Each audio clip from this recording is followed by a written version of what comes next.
আঘোণমহীয়া এতিয়া সবেই পথাৰত ব্যস্ত আমাৰ ঘৰত অৱশ্যে ধান দাবলৈ হোৱা নাই এতিয়ালৈকে আমাৰ ধানখিনি এইখিনি ভালদৰে পকা নাই বৰমাহঁতৰ হ'ল এতিয়া ধান দাই আছে কিছুমানে ধান দাই কাটে চব কৈ দিয়ে আমাৰ ইয়াত মানে ধান দাই বুলি কয় সেইকাৰণে মই ধান দোৱা বুলি কৈছোঁ আমাৰ ঘৰত দাবলৈ নহ'লেও আমাৰ মানুহবিলাক কি কৰে ইয়াত বদলা বদলি কৰে এই ঘৰত দাবলৈ হ'লে চবেই গৈ দিয়ে আৰু প্ৰত্যেকৰ ঘৰতে আৰু যিদিনাখন আমাৰ ঘৰত দাবলৈ হ'ব মাছ টিপটি পাই আছে ইয়াত এইটো আমাৰ পুখুৰীটো মাছ আছে যেন পাইছোঁ যেতিয়া আমাৰ ঘৰত দাবলৈ হ'ব তেতিয়া বেলেগৰ ঘৰৰো আহিব আৰু এতিয়া আমাৰ বৌ গৈছে বেলেগৰ ঘৰত দাবলৈ আমাৰ ককাইদেউ এজনৰ ঘৰত দাবলৈ গৈছে আৰু এইফালে পথাৰত সেই ইয়াত দেখিছে নহয় কাপোৰ আৰি থৈছে তাতো দাই আছে সেইফালে ইয়াত ইফালে ইয়াত চবৰে মানে ইয়াত বৰমাই অকলে দাই আছে পোৱালিটো ধান নিছে মাকে ধান দাই থৈ গ'ল এইখিনি সি মই সুধিছো কি কৈছ ইয়াত বুলি কৈছে ধান নিবলৈ আহিছো বোলে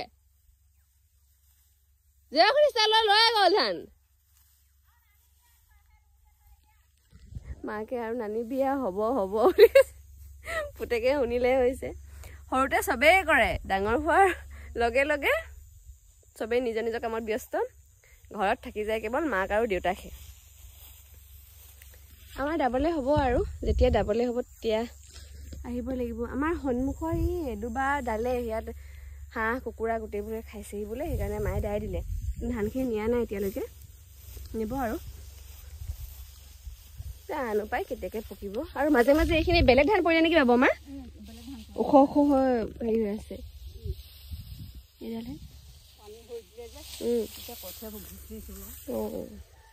মাজে মাজে ওখ ওখকৈ বেলেগ ধান দাই আছে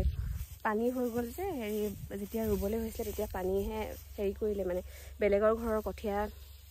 উটুৱাই আনি ইয়াত পোৱাহি সেনেকৈ আৰু হৈ গ'ল থাক দে দাই থাক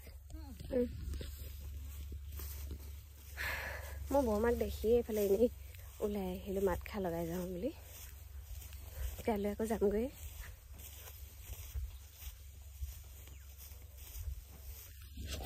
বৰমা দাইছ বৌহে নাই নেকি আছে অকলে দাই আছে যে বৰমা অকলে ধান দাই আছে কালি আহিলোঁ দাই থাক